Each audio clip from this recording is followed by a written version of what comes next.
ketika kita memiliki alat bukti yang sekakmat ya. Nah, ada dua yang sekakmat itu selain ijazah dari teman-teman seangkatan Pak Dr. Andes Insinyur Haji Joko Widodo, kita juga punya yang lebih sekakmat lagi. Apa tuh? Buku wisuda 25 tahun Fakultas Kehutanan yang terbit tahun 1988. Jadi dari situlah semua berawal. Gambar-gambar Pak Jokowi yang beredar, yang memakai kacamata, bibirnya beda, matanya beda, gaya rambutnya beda, itu semua didapat dari buku reuni 25 tahun Fakultas Kehutanan Universitas Gadjah Mada. Dan buku itu tidak mungkin bisa ditipu karena buku itu terbit tahun 88 kok. Jadi kualitas cetakan tahun 88 itu tentu berbeda dengan hari ini. Tapi kami memiliki bukti itu dan kami nanti kami pertelakan ya, kami jelaskan siapa itu Insinyur Joko Widodo itu. Tapi yang pasti bukan yang pernah menjabat presiden ke-7. Belum alumni apa itu? Fakultas Kehutanan Universitas Gadjah Mada 1957 sampai Februari 1988. Nah, ini sih kayaknya pernah berkeliaran di medsos juga ya. Iya, tapi orang nggak perhatian. Kalau saya perhatikan ada sesuatu ini di balik buku itu. Halaman 280. Coba di close up, siapa namanya? Oh, itu ada seorang. Fotonya sering beredar. Sosok yang berkacamata. Iya, fotonya sering beredar. Tapi disebut orang lain namanya. Itu juga kamuflase, itu mengalihkan supaya orang nggak perhatian terhadap dokumen ini. Iya, tapi ternyata itu bukan fotonya Dumatno, itu fotonya Joko Widodo, gitu loh. Dan saya menginvestigasi pada nama-nama yang ada di sini. Iya. Nama-nama ini saya datengin, teman-temannya ini saya datengin. Oh iya, ini teman saya, tapi bukan itu katanya. Sampai tempat KKN-nya saya datengin. Ternyata memang orang ini bukan orang itu, gitu loh. Oh, jadi orang ini pernah KKN? Memang Joko Widodo, dan ini bukan sarjana, ini sarjana muda. Gitu. Nah, setelah podcast ini, Mike, dokumen ini akan saya serahkan pada satu institusi supaya aman. Karena ini akan jadi bukti. Gitu. Tidak akan di tangan saya, tidak. Karena selama ini kita dimain-mainkan oleh satu opini yang sengaja di blow up gitu loh.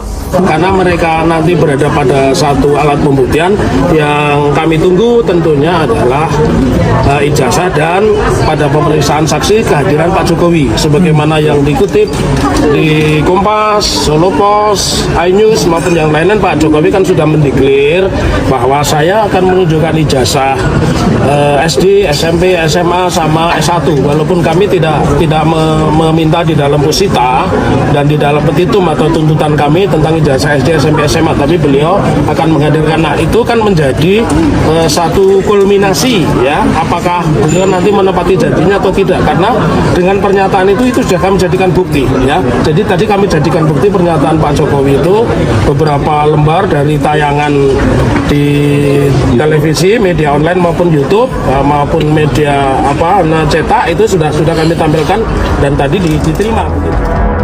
Penggugat Citizen Lawsuit Ijazah Jokowi menyerahkan 33 alat bukti dalam sidang lanjutan di Pengadilan Negeri PN Solo, Selasa, 30 Desember 2025. Majelis Hakim yang dipimpin Ahmad Satibi dengan anggota Aris Gunawan dan Lulik Jati Kumoro pun melakukan pengecekan terhadap 33 alat bukti yang diserahkan oleh penggugat. Hasilnya dari 33 alat bukti yang diserahkan tidak semuanya lengkap atau sah. Untuk surat bukti penggugat kami bacakan dan perbaiki.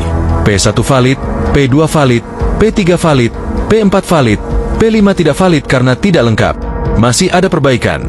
Terang Ketua Majelis Hakim, Ahmad Satibi, Selasa, 30 Desember 2025. Ketua Majelis Hakim pun meminta agar alat bukti diperbaiki terutama terkait bukti ijazah yang dinilai masih terdapat perbedaan. Majelis Hakim pun menunda sidang sampai minggu depan, Selasa, 6 Januari 2026, dengan agenda pembuktian dari para tergugat. Sidang kita tunda minggu depan untuk memberi kesempatan tergugat dan turut tergugat mengajukan bukti surat terlebih dahulu. Jangan sampai salah lagi, misal bukti 3 lembar diunggah hanya 1 lembar, katanya. Sementara itu kuasa hukum penggugat, M. Taufik mengatakan kalau tergugat menyampaikan alat pembuktian, yang ditunggu tentunya ijazah dan pada pemeriksaan saksi kehadiran Jokowi. Ini sebagaimana pernyataan Pak Jokowi yang akan menunjukkan ijazah SD, SMP, SMA sampai S1, walaupun kami tidak meminta di dalam tuntutan. Tidak perlu memiliki KTP kan. Sedangkan kita yang TKW yang berada di luar negeri itu tidak memiliki KTP. Loh. IC mereka, identitas mereka, negara dia. Nah, kenapa di Indonesia itu begitu mudah mendapatkan Terlalu menggampangkan. Nah, itu yang bikin kecewa. Nah, ini Sampai-sampai membuatkan bandara terselubung di Morowali. nah, Itu kan termasuk perampokan itu. Apa kita tahu bahwa ada sesuatu barang yang mahal diselundupkan ke negara Cina? Kita kan nggak tahu fungsinya apa bandara itu kalau bukan untuk itu. Kita nggak seuson ya, tapi itu apa salahnya kita menerka-nerka yang demi kepentingan negara kan? oke, baik. Karena yang masalah yang ini bandara ya. Kalau dibikin bandara internasional itu khusus untuk di Jakarta dan domestik untuk negara dalam negeri itu lebih selamat. Karena kalau terlalu banyak membuka internasional di dalam domestik itu berbahaya, sangat-sangat berbahaya. Negara luar dia tidak akan mau membuat negaranya itu seluruh internasional dia buat satu domestik di dalam. Nah, ini harus diseleksi dulu kembali. Iya, betul itu. Berbahaya. Karena gini, kalau pemerintah betul-betul di bawah atau terjadi. di pusat, dia akan menunggu kan, memang secara online gitu ya, tapi dia harus menunggu gitu. Ini bisa masuk ke negara kita atau tidak? Sedangkan dia domestik gitu loh. Coba. Nah sekarang gini aja, kita selama ini itu sulit loh jadi warga negara Indonesia. Nah seperti atlet, kan dia harus jadi atlet dulu. Pernah ikut jadi atlet dari Indonesia di situ. Nah sementara sekarang TKA Cina itu tahu-tahu dia udah punya KTP. Bahkan sebelumnya juga sampai terjadi ada double nama KTP yang warga Jakarta kalau nggak salah, ternyata dia KTP-nya ada 2 dan satu ternyata mukanya muka orang Cina begitu, tapi alamatnya sama, beda nama, kan aneh di situ. Jadi wajar jika ada yang mempertanyakan. Jadi maksudnya selama ini membuat KTP melalui online tuh apa begitu? Apakah untuk mempermudah itu? Jadi semakin mempermudah orang-orang yang memiliki niat jahat. Dan kita lihat sendiri sekarang ini. Sebenarnya di sini Kasus-kasus narkoba itu banyak. Ternyata mereka orang-orang dari Cina itu. Narkoba, penipuan, dan sebagainya itu. Kali itu. Iya. Itu PR itu buat pemimpin negeri ini. Mereka mengantar TKA-nya itu Cina ke Indonesia itu sebenarnya untuk itu. Bukan sekedar bekerja, tapi untuk narkobanya. masalahnya begini, kenapa mereka terlalu diistimewakan? Kita memberikan peluang kerja untuk mereka di sini, padahal penduduk bayarannya itu kita ini masih banyak yang kelaparan. Halo teman-teman, kembali lagi dengan saya di channel YouTube ini. Seperti biasa, saya akan kembali membacakan komentar ataupun tanggapan netizen setentang dengan cuplikan video sebelumnya. Di mana pada video sebelumnya kita akan melihat temuan terbaru tentang kasus ijazah Jokowi, di mana dia dan juga ijazahnya serta berbeda dalam buku tamu yang telah ditemukan akhir-akhir ini. Nah, teman-teman, mengenai hal itu saya akan membacakan komentar ataupun tanggapan netizen mengenai cuplikan video sebelumnya. Di sini dari Abeng 145 mengatakan, miris dan memalukan, negara sebesar ini tidak bisa ungkap ijazah asli atau palsu. Justru APH atau pemerintah seolah melindungi pengungkapan dari kasus ijazah ini. Kemudian netizen juga kembali menambahkan dari Herman mengatakan, Jokowi, Luhut bikin TKA Cina merasa dianak emaskan. Kemudian dari Dana mengatakan, Oh, saya baru mudek ini. Jadi Pak Jokowi Dodo itu berbeda orangnya dengan Pak Jokowi. Waduh, tambah rumit ya.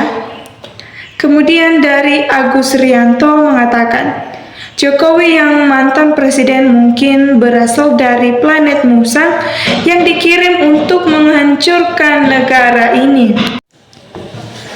Saya orang awam tahu bahwa Jokowi ijazahnya bermasalah. Kalau memang tidak bermasalah, jelas akan ditunjukkan oleh Jokowi.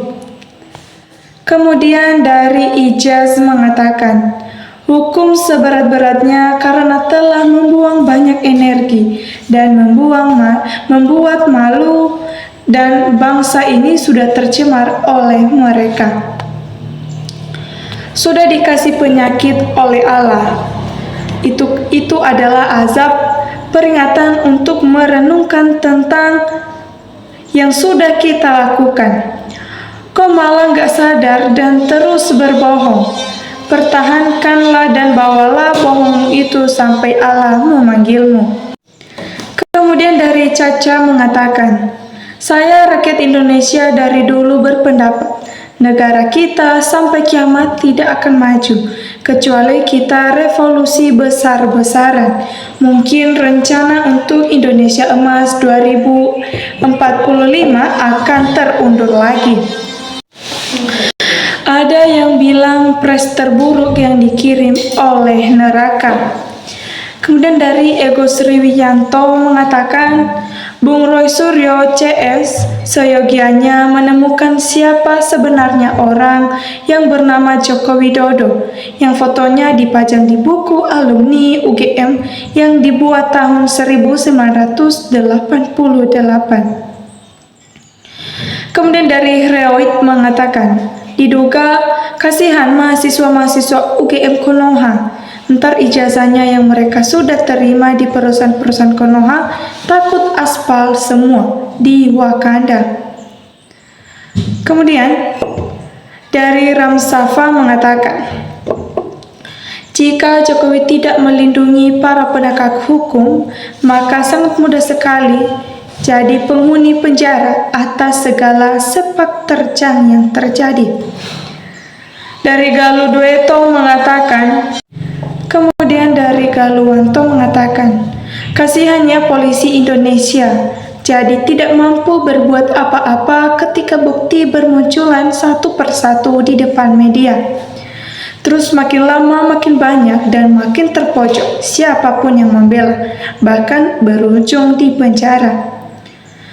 Kemudian dari Meisman mengatakan, mulai mendekati kebenatan ijazah yang bermatra hijau itu ijazah Samnut alias BSC.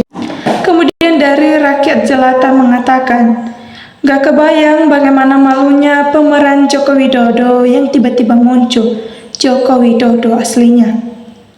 Ngambil jurusan gelodongan kayu, sekarang kepalanya tinggal kelondingan. Daur ulang aparat penegak hukum secara menyeluruh itu kuncinya. Rata-rata gampang disogok. Itulah Indonesia. Kemudian dari Syekh Dinar mengatakan, ingat bahwa apapun yang kita lakukan di dunia ini akan tidak ada satupun yang tidak akan kita pertanggungjawabkan. Begini ya, rahasianya ternyata ijazah orang lain hanya namanya saja yang sama. Makanya dia ambil ijazah orang itu biar bisa skenario. Pemerintah tidak amanah, semua tersandra karena konsekuensi politik penjajahan. Dari Muhammad Zaki mengatakan, berarti manusia ini manusia paling siluman di NKRI. Pantasan manusia banyak tertipu. Kemudian dari Digi 327 mengatakan, di buku itu SMA-nya dari Jogja, sedangkan ijazah Jokowi dari lulusan Solo. Dari Onyet mengatakan, giliran ada warga yang jadi tentara Amerika disebut pengkhianat. Tapi geng Solo yang sudah berkhianat selama 10 tahun malah bebas. Dari Chinri Jen mengatakan, Emang zombie kurang rangap, ada malunya. Kebohongannya membuat kurapnya nambah, dempot condongnya. Semoga cuat kembali ke alamnya, neraka dan 7 turunan cacat, dan matinya tragis semua. Kemudian dari Gerumuts Channel mengatakan, akhirnya nanti peminat Fakultas Kehutanan UGM semakin banyak. Semoga Jokowi cepat bisa diadili sebelum mati. Kemudian dari Sopulan Hadi mengatakan, Tim Transisi Akbar Faisal 2014 yang lalu yang bisa menjawab masalah carut marut negara ini. Anies Baswedan, Flavely Harun. Lucu kalau lihat video mereka di 2014. Harusnya dikejar siapa Joko Widodo dari SMA Yogyakarta itu.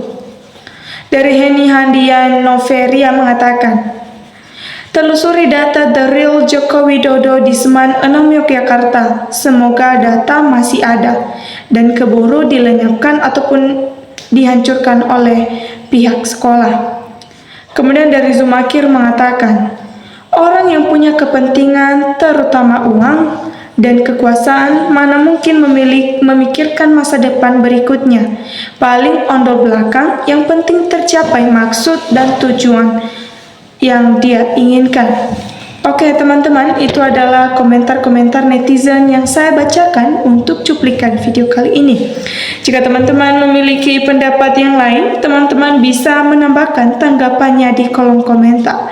Sekian untuk video kali ini, terima kasih, salam hangat.